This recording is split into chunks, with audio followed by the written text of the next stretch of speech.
Most Americans or most Westerners never get this at all. The great Western myth is I'll be happy when I get the money, status, BMW, then I won't have to work anymore. Then I won't have to try. Then I'll have it made. We have this myth that we're going to get to this place and everything's going to be okay. Unfortunately, there's only one book that always has the same ending, and they lived happily ever after. That would be called a fairy tale. That's not the real world. Our default reaction in life is not to be happy. It's not to find meaning. Our default reaction in life is inertia. Just do what we've been doing over and over again. And it's very hard to break that power of inertia and say, wait a minute, I want to change things here. Welcome to the Work for Humans podcast. This is Dart Lindsley. Marshall Goldsmith has coached over 150 millionaires, successful entrepreneurs, and C-suite executives, including the CEO of Pfizer, the former president of the World Bank, and the CEO of Ford Motor Company. Many of these impressive individuals seem to have it all, yet felt unsatisfied or unfulfilled. With over 4 decades of experience overcoming limiting beliefs and behaviors, Marshall's most recent work helps successful individuals find greater purpose and triumph. In this episode, Marshall and I discuss concepts from 2 of his books, including the mindset and actions needed to achieve a successful, fulfilling life. We also talk about how success can cloud perception, how to navigate regret, how happiness and achievement are really 2 separate variables, how to align work with your purpose, and much more. All right, if you enjoy this episode, please consider subscribing wherever you listen to podcasts. Without further ado, my conversation with Marshall Goldsmith. Welcome, Marshall Goldsmith, to Work for Humans. Oh, thank you so much for inviting me. I have been literally wrestling with a couple of your books over the last few weeks. And what I'm wrestling most with, and I want to talk to you most about, is what people want from work. And I'll tell you why, which is in one of the later chapters of your book, The Earned Life, you mentioned that leaders should think about the people who work for them as customers. Right. The premise of this show is that the people who work for companies are customers. And so a lot of what we focus on here is what do people want from work as customers for work. And so in your book, What Got You Here Won't Get You There, there's a depiction of people and what they want. And I want to start with that. And then I want to move as a trajectory about how you have evolved your understanding of what people want. Okay, fire away. All right. So one of the things that you say, first of all, let me frame this for people who don't know. Your book, What Got You Here Won't Get You There, is really a book for people who are already successful. These are people who have been incredibly successful in their work. Often they are CEOs, and they know they're successful, but there are things in their behaviors that are blocking them going forward to greater success. Yes.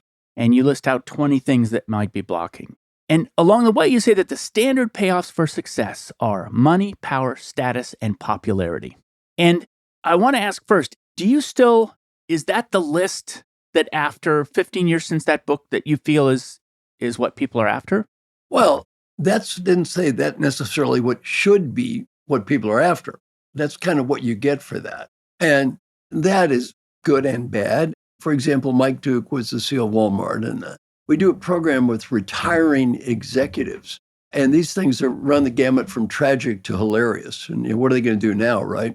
So Mike said, when I was the CEO of Walmart, I had this little joke I told. It's a funny joke. And Walmart's very sensitive about not offending people. Clean joke. People love the joke. Oh, always laughing. Then he said, I retired. And I tell a joke. And he said, nobody laughed. He said, well, they must be grumpy. Another group, tell a joke.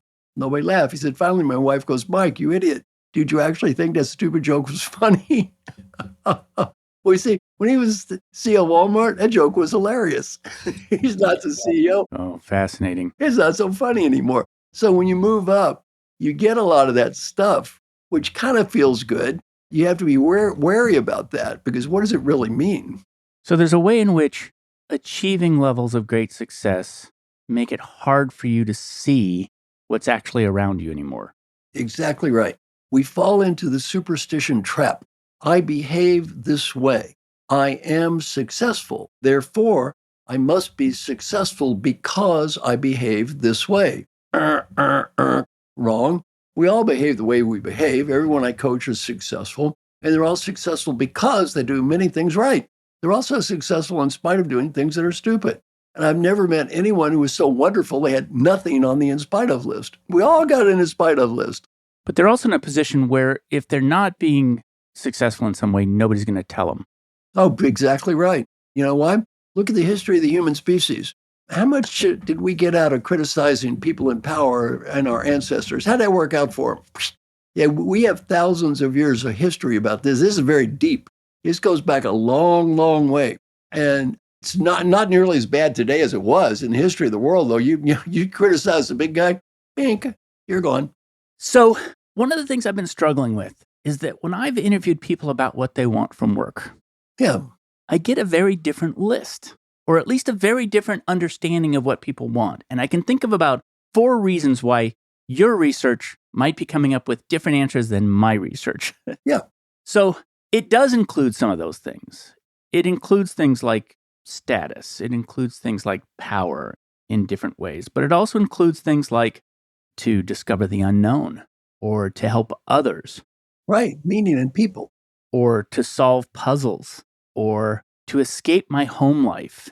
Well, I can't deal with the last one, but I can deal with the earlier ones. Basically, to have a great life, you need to do 3 things. And I talk about this in my other book.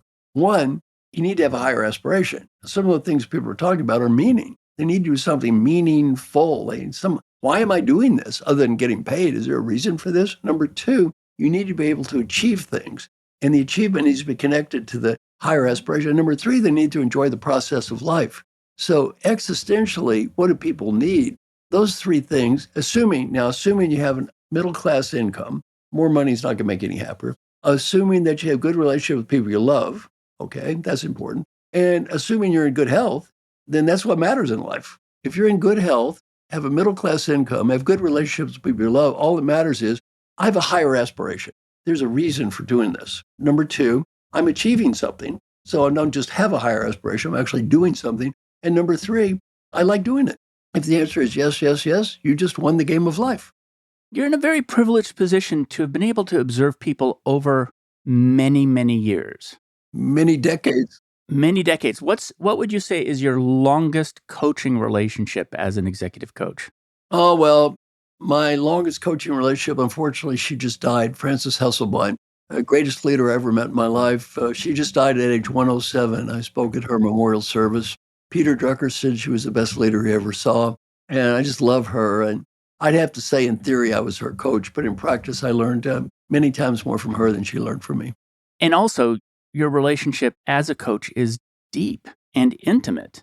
And I'm wondering if you see people evolve over that time in terms of what they consider success. Sometimes they get better, and sometimes they really change a lot. I'll give you 3 case studies, all great leaders. Case study number 1, my friend Frances Hesselbein. Now, she would tell you that working with me helped her get better, but I would tell you she was great to start with. Now, she did get better. She was great to start with. My friend Alan Mulally was CEO of the Year in the United States. He was CEO of Ford when the stock went from 101 to 1840, had a 97% approval rating from every employee in a union company. Unbelievable. Now, he would tell you he got better, which he did. He was also great to start with. So this is taking people who were spectacular to begin with and helped them get better. My friend Hubert Joly would tell you he wasn't so great to start with.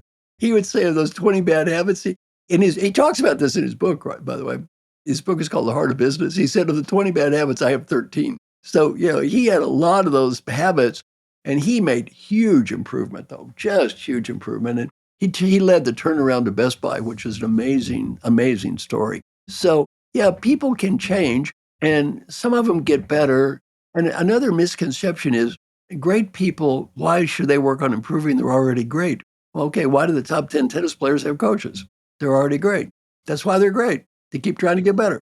So that's how they execute, how they execute evolves. Does what they want evolve? It depends again. It did for Hubert. I would say for Alan and Francis, not much. Basically, I just helped them be more like the ones they wanted to be, here's a common misconception. If you look at a curve of improvement, You think, well, you're a 95, you can't really get much better. Well, yeah, you look at the distribution curve, all those spaces at the end, you get a whole lot better. Yeah. There's a big gap between 95 and 99. So a lot of my life is spending people on that gap. What they wanted out of life didn't change much. I think what Hubert wanted changed maybe a little, but my challenge is when I work with people, it's not what do they want out of life or what do they know they should do. We just don't do it. We all want to be in shape, right? Fine. How many people work out and go on diets? Not so many. You're absolutely right about the non-linear results of getting better. I once did an analysis of all the basketball players in the NBA. Right. To see whether or not the exponential pay at one end of the scale was worth it. And the answer is that the basketball players on the far right were orders and orders of magnitude more productive in terms of baskets than each step below them. Yeah. Yeah, that's absolutely. I think that's confirmed in a lot of places. And it's fascinating that it's something that can also be found in business. Oh, I'll give you an example. I'm writing an article. It's called The Further We Get Ahead, the Further We Get Behind. So if you look at a distribution curve, I'm going to give you one simple number, net worth.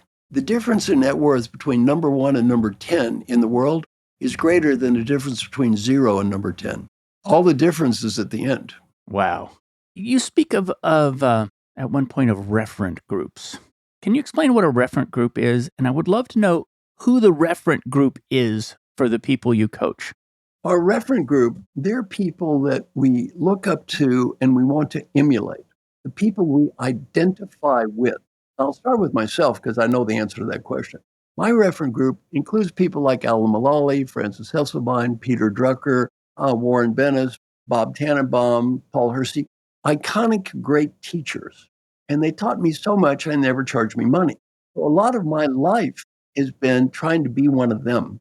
And I think, I've done a good job of it. I am one of them. If you ask anybody, I'm one of them now. They really were my referent group. So what I did, that's most of my life now is this project.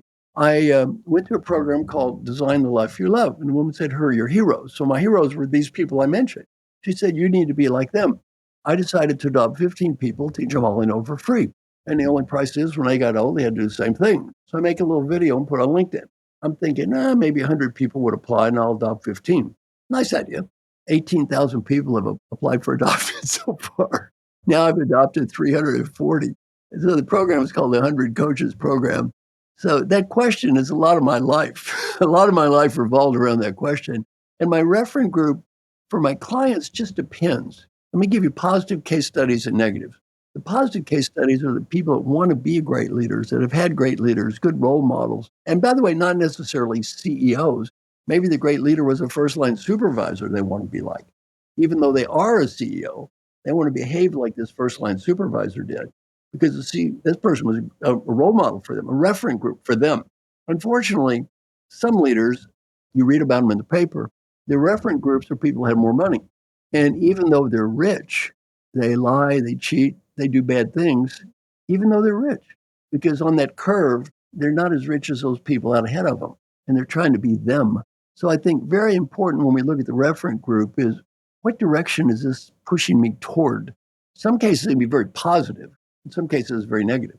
Yeah, sometimes when I look at behavior of a lot of people, but I feel like that some of the behavior might be performative for one of those referent groups that I just can't understand. And if I just understood that, it might make sense what they're doing. Oh, I completely agree. My friend Roosevelt Thomas taught me this concept. He was the world's expert on diversity. Just a great guy. And if you understand the concept of referent group, you may not agree with people, but you won't hate people. You won't hate people. Why? They just identify with different groups. Some people are referent group is me. They're just trying to maximize for themselves. People, it's my family. Those are called people in the mafia. Some people it's my family. Some people it's me. Some people it's the country. Some people it's the environment. Like my friend Jim Kim was president of the World Bank. And he said he would not be a good president of the United States. Why? He doesn't identify with maximized value for the United States. He identifies with maximum value for the world. That's nice, but he's not a good president of the United States because president of the United States, you got to negotiate with other people and they're trying to maximize value for their country. And if you're looking at the whole world, you're going to get killed in the negotiations. So he said he wouldn't be a good president. Not that he's a bad person. He was a good president of the World Bank, but he wouldn't be a good president of the United States. He's the perfect person for the World Bank, as a matter of fact. that's the perfect profile. And I wonder, you and I were talking before the show that we both spent time in La Jolla, and I lived up near the university, and my wife recently pointed out to me that my entire neighborhood was do of nerds. And I had never thought about it before, but basically my referent group is that neighborhood, which explains a lot. And do people change their referent groups, or is it very, very stable? They can, and the answer is I'm not sure. Let me give you a great example of a guy I just coached in referent group. He was the startup CEO, young guy, good guy. I love the guy. The only reason I coached him, I just loved him so much. I got to meet him. I was going to say, there's no way you're going to pay the bills. But then I thought, I like this guy. He's young, do-gooder, save the world kind of guy, right? I said, what the heck? Yeah, I'll be your coach. So I'm coaching this kid, and he's just like, I want to say kid, he's like 29, young. And his referent group was scientists. He had pictures of scientists on the wall and stuff. And I was so proud of him. He quit being the CEO because you know what he said? This is not me. I'm a scientist. I love scientists. I love science. There's nothing wrong with being a CEO. It's a very admirable thing. It's just not me. His referent group, he looked up to scientists. He didn't look up to rich people or CEOs. He looked up to scientists. He wanted to be one of them. Well, being a CEO wasn't getting him there. And we use referent groups do we use them as a ruler for status, as like a metric for status? It depends. Could be. It could be, for example, depends on what your referent group is. But it could be a referent group is really focused on your identity. Who am I? And who you are is reflected in your referent group. And again, you can take, what I like about the concept of referent group is one person's referent group is country A. One person's referent group is country B. Well, they're not better or worse people. They just have a different referent group. They may not like each other. They may have a war. They may kill each other, but they don't have to hate each other. Why? They just have a different referent group. If you really understand the concept, you don't have to agree with people, but you won't hate people. Why would you hate them? They just have a different referent group. I'd love to talk about your book, The Earned Life. I want to dig into the idea of every word in the title. What is for you an earned life? I'm going to read it so I don't get it wrong. We're living an earned life when the choices, risks, and effort we make in each moment align with an overarching purpose in our lives, regardless of the eventual outcome. And the punchline there is regardless of the eventual outcome. And I want to start with the word earned, because I can imagine you having had a different title, a happy life, a fulfilled life, a meaningful life. But you specifically chose earned. Right. Well, the reason I chose earned is to live a great life, we often don't think that we have to earn things. See, the great Western myth is I'll be happy when I get the money, status, BMW, then I won't have to work anymore. Then I won't have to try. Then I'll have it made. We have this myth that we're going to get to this place and everything's going to be okay. Unfortunately, there's only one book that always has the same ending, and they lived happily ever after. That would be called a fairy tale. That's not the real world. In the real world, every time I take a breath, it's a new me. Every day we wake up and we need to earn our lives. Let me give you one thing we never think of, happiness. Happiness is not a given. Happiness is something you need to think about. You need to make an effort, just like anything else. Our default reaction in life is not to be happy. It's not to find meaning. Our default reaction in life is inertia. Just do what we've been doing over and over again. And it's very hard to break that power of inertia and say, wait a minute, I want to change things here. One of the things I really liked about your definition of inertia is that inertia is not doing something. Inertia is doing the same thing. Exactly. And if you're moving fast and you continue moving fast in the same direction, that's inertia. The main thing that The Earned Life, the book, is working around is how to not feel regret. Right. What is the structure of regret? Regret is when we look back on life and say, I wish I would have. Retroactive logic saying, if I'd have done this, it would have been better, and I regret not having done that. So in looking at the issue of regret, a couple of things. One is, what do you do today? And what do you do today is in terms of, am I really living a life today that I'm going to look back on and feel happy about, proud of, or not? And then number two, letting go of the past. A big issue in regret is letting go of the past. So one of the exercises I always recommend, and everybody listening, I'd like them to do this, take a deep breath. Every time I take a breath, it's a new me. So think, new me. Everything that happened before this second in your life was done by an infinite set of people called the previous me's. So think of the previous me's. Think of all the gifts they've given you that's here now. Think about how hard they tried. If anybody did that many nice things, what should you say to those people? Thank you. Yeah, did they make some mistakes? Let it go. First person we need to forgive in life is who? Let's forgive ourselves. I often work with parents and I ask a question. When your child grows up, what do you want your child to be? Number one word from parents around the world, no matter what country, happy. So see, you want your kid to be happy? You go first. Let your kid watch you be happy. Yeah, you want your kid to be happy. Don't go home and be miserable all day and brag about it. The concept of new every moment. I remember, by the way, that one of your referent group was Buddha. Yeah, Buddha, ultimate referent. By the way, it's one reason I give everything away. I don't recall Buddha charging me a whole lot for using his material.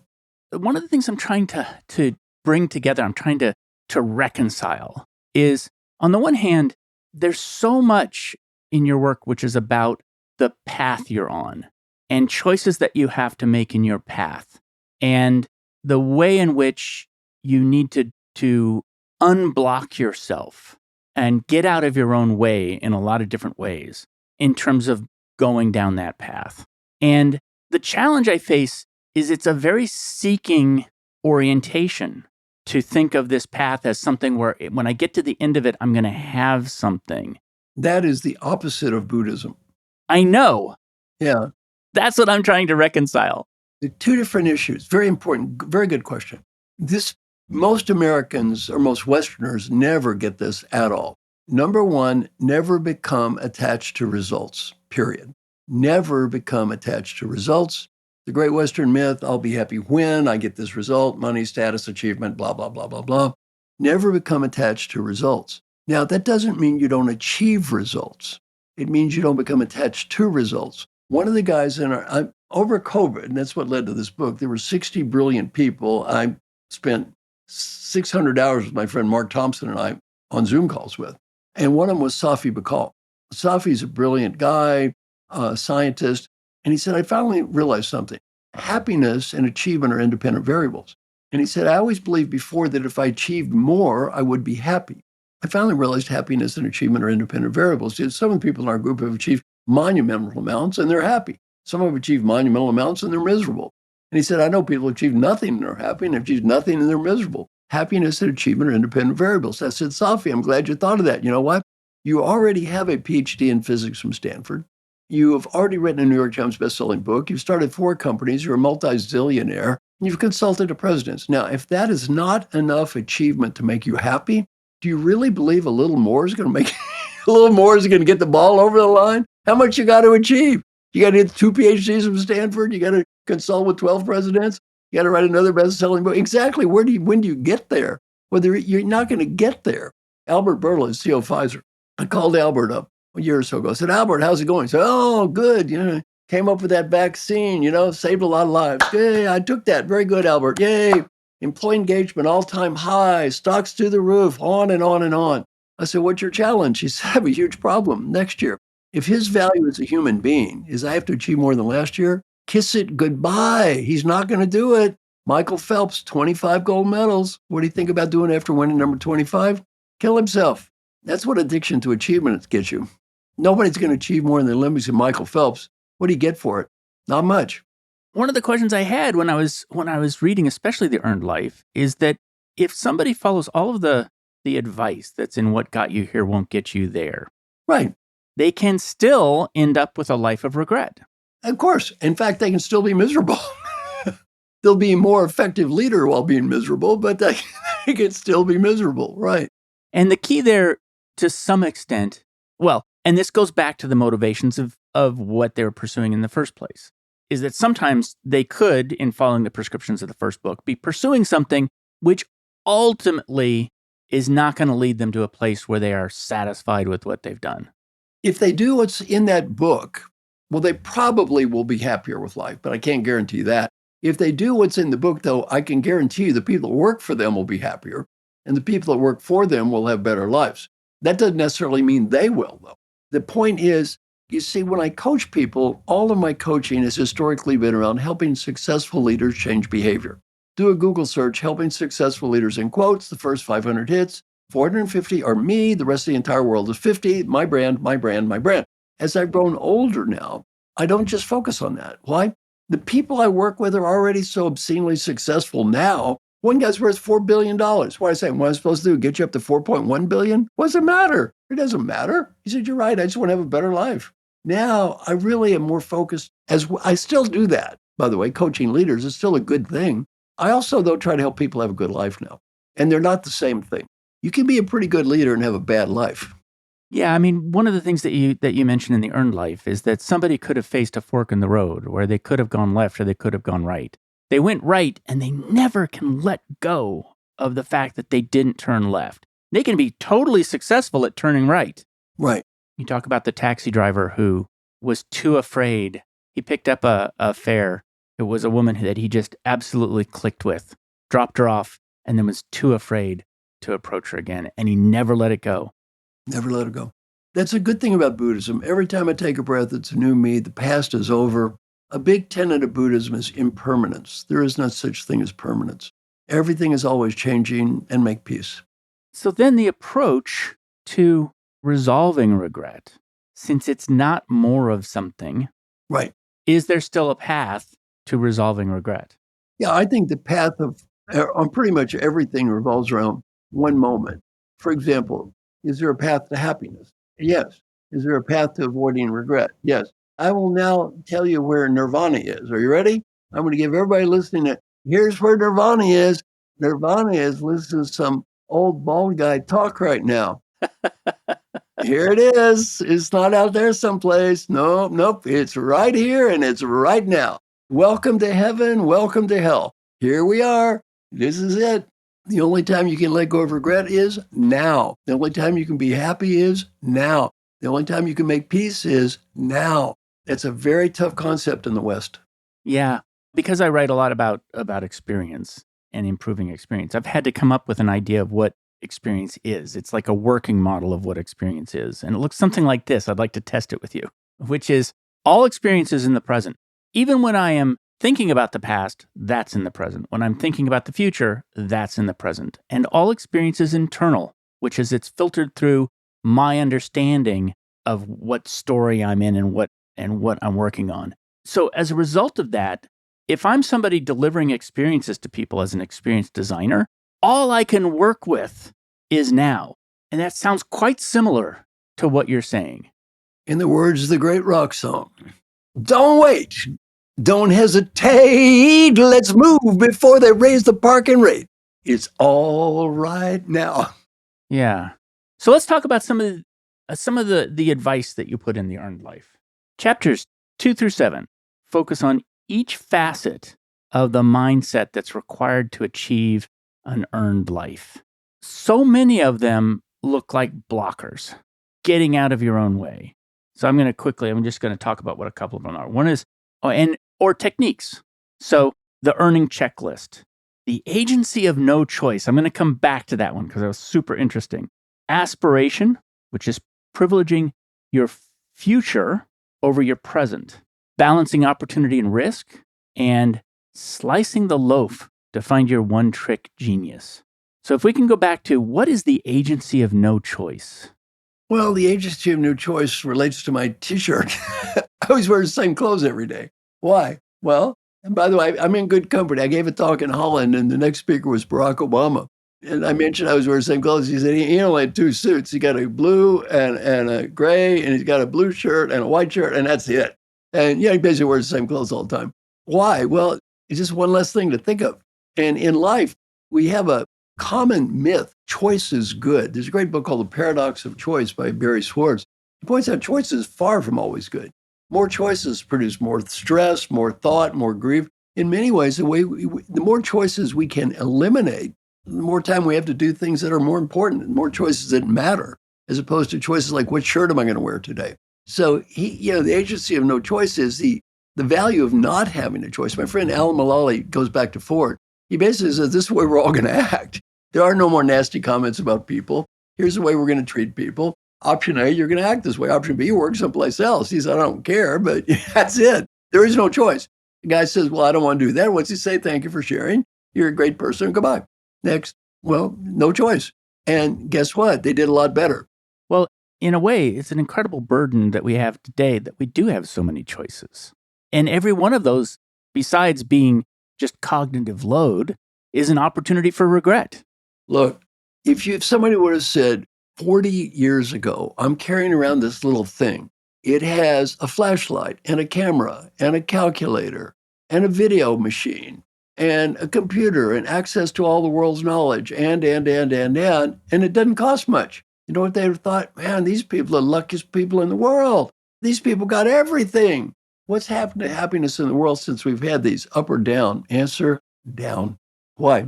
Too much. Yeah, it's too much. What about the second, it's actually the fifth point, I think, which is aspiration, privileging your future over your present. And again, historically, human beings have been stuck in the present. And and if you look at it from a perspective of investment, I never understood until I wrote this book about why would anyone play a slot machine? That always seemed to be the dumbest. I have a degree in math. It just seemed the dumbest thing in the world. They tell you what the odds are before you sit down. The casino has to tell you the odds. You know the odds are against you. You know the more you pull that lever, the more money you're going to lose. Why do people do this for hours? I never could figure it out. And the reason I finally figured it out, I was projecting myself onto them. I have a much more of a long-term time horizon. I have a PhD, I've written books. These are all things that take a lot of time. The payoff comes later. If my time horizon is 1 minute and I'm already sitting there and I've already got the coins, the best possible use of my time is to play the slot machine. And isn't that living in the now? Yes, it is. It is at the expense of your life. See, one of the things I talk about, the three things you need to enjoy the process, which is okay. Here's the problem with the slot machine. The problem with the slot machine is the same thing as the problem with these machines, video addiction, all that stuff. And that is no meaning. Amusement without meaning. This is a tragic statistic. Do you know who PewDiePie is? Yeah, I do. Do you know how many times people have viewed PewDiePie? 29 billion, not million. Oh, no. 29 billion times some poor kid watched this sarcastic Swedish guy play video games. Hour after hour, they watch this. Why? Short-term stimulation, no meaning. What's funny about that is I see two paths to no meaning. One is that. That's horrifying to me. It's addiction. Absolutely. And it's 29 billion, but there are people who have watched that thousands and thousands of hours. Right.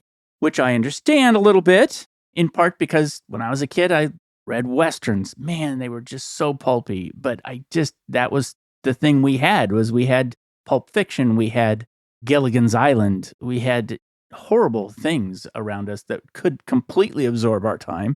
But it also seems to me that working toward a future that is meaningless, like, for instance, power or money or one of these other things, could be just as bad.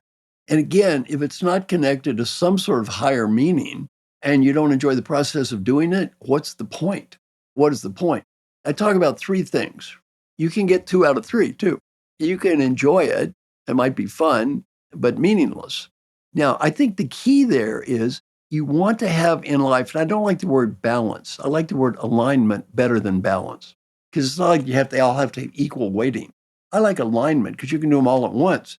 On one hand, you don't want to sit there and be addicted to short-term stimulation, such as PewDiePie, such as video. I mean, I made a prediction 20 years ago. I said 20, 25 years from today, there'll be something like the internet with instant download TV quality audio visual. And when this happens, media addiction will surpass drug addiction as a social problem around the world. We're here. Media addiction is a complete and total disaster in our society. Why?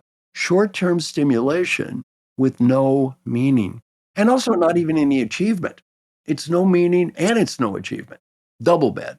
You're not even playing the video game. You're watching somebody else play the video game. I mean, this is vicarious living squared.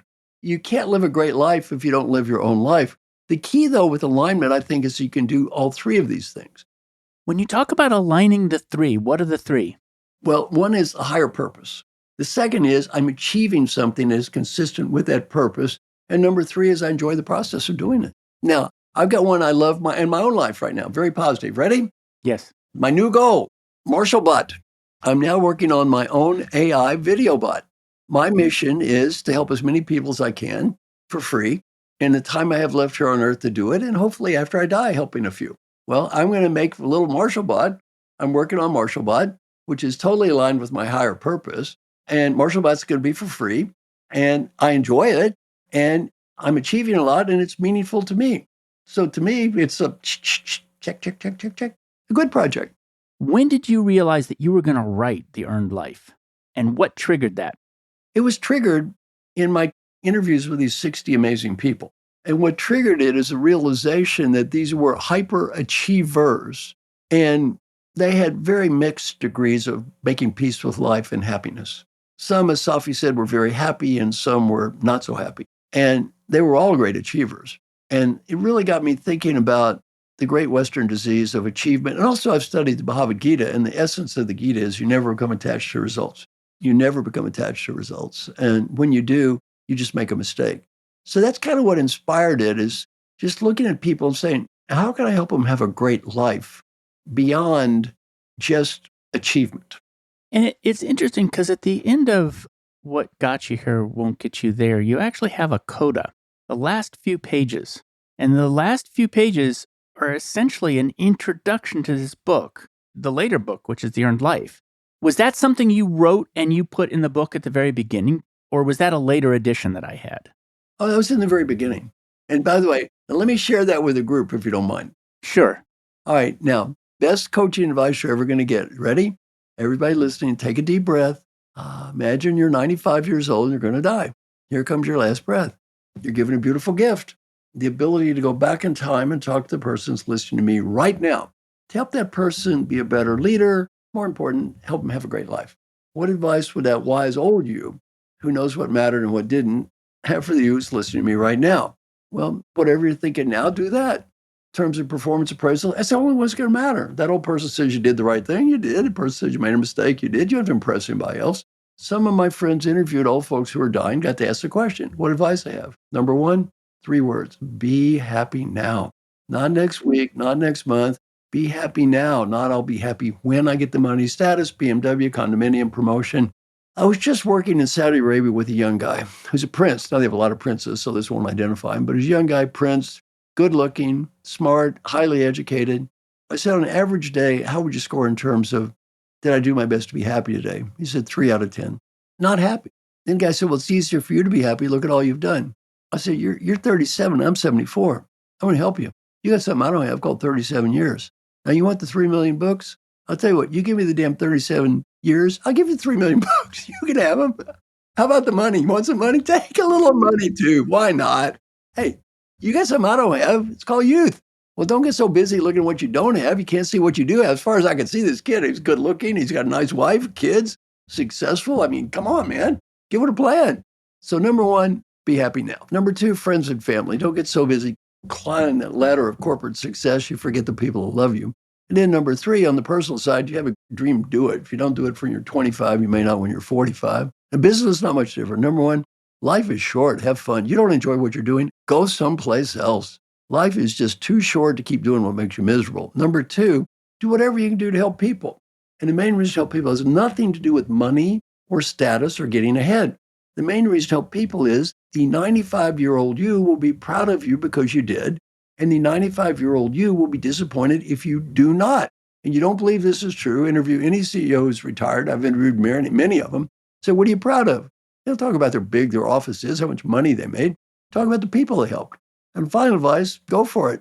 World's changing. Do what you think is right. May not win. At least you try. You got this dream, this aspiration, just go for it. You know, if you fail, you fail. At least you try. Old people, we seldom regret the risks we take and fail. We regret the risks we fail to take. So tell me about the LPR. LPR is a fascinating process. Back to the history. Alan Mulally, this guy is one of my great heroes, teachers, referent group, whatever.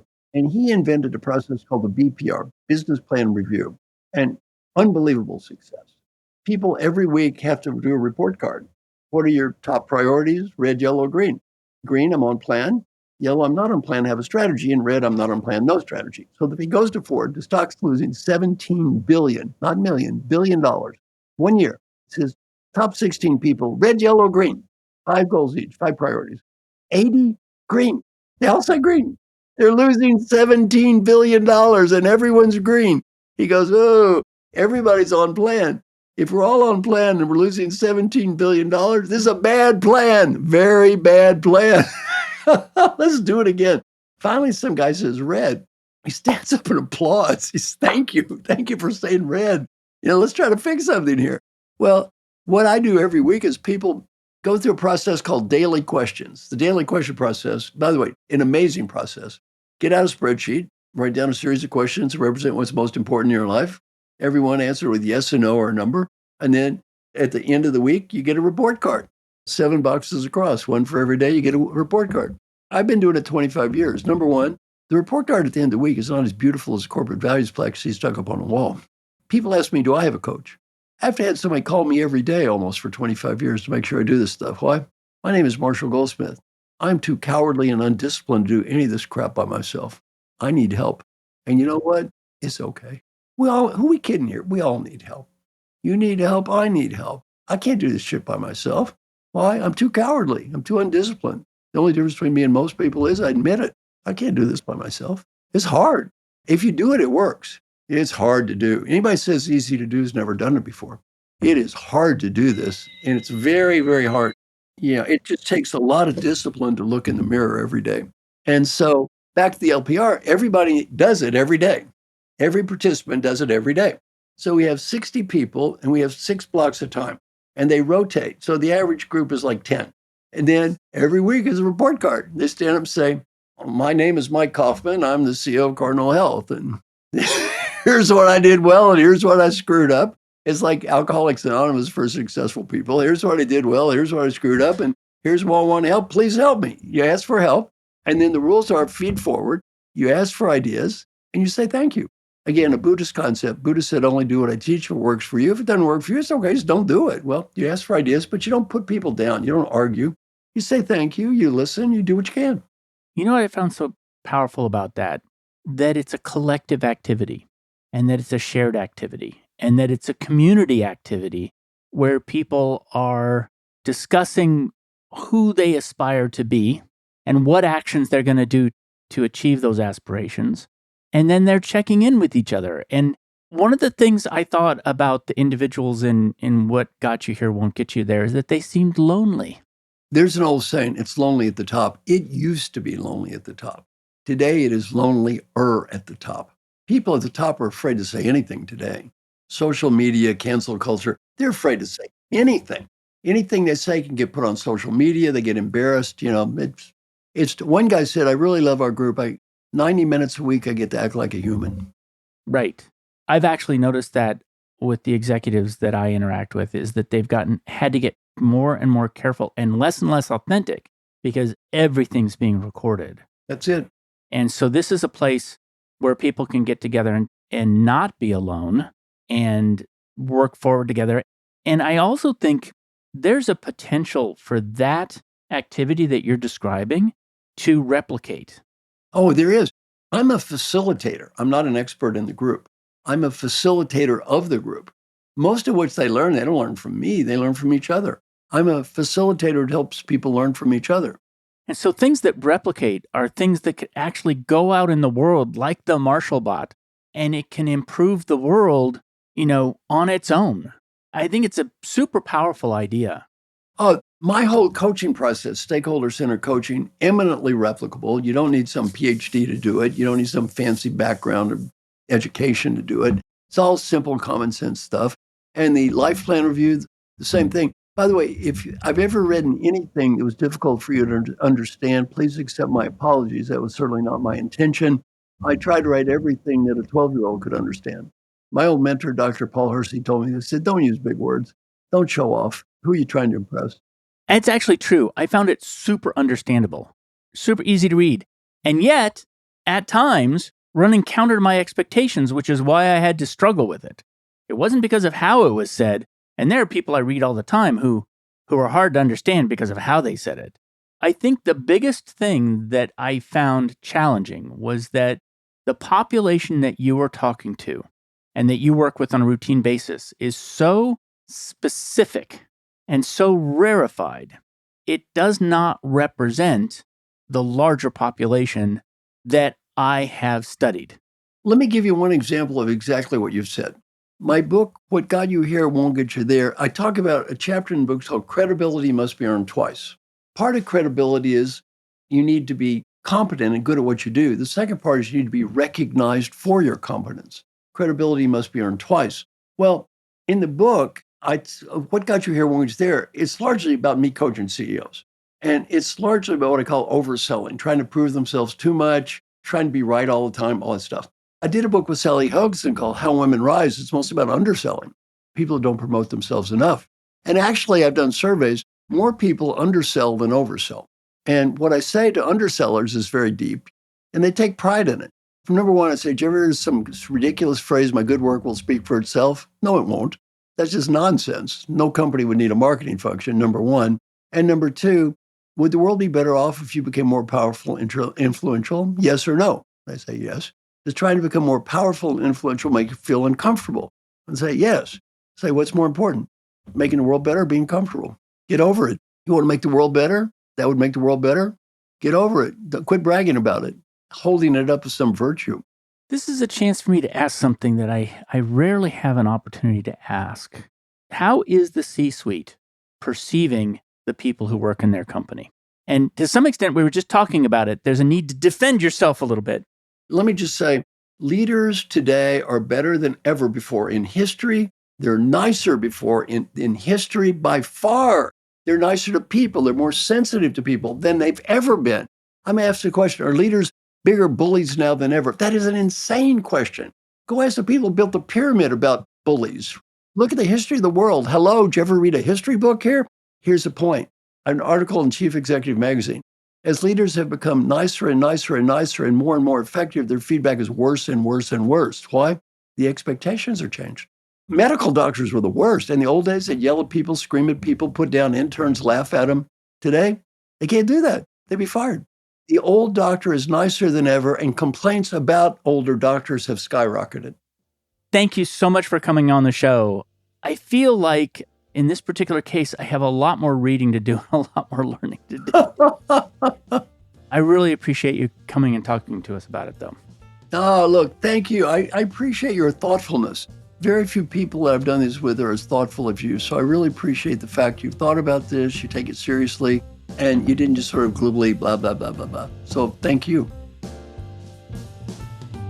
Thanks for joining me for another episode of Work for Humans. If you enjoyed this episode, please give us a 5-star rating wherever you listen to podcasts. And share the show with one person you think would get value from it.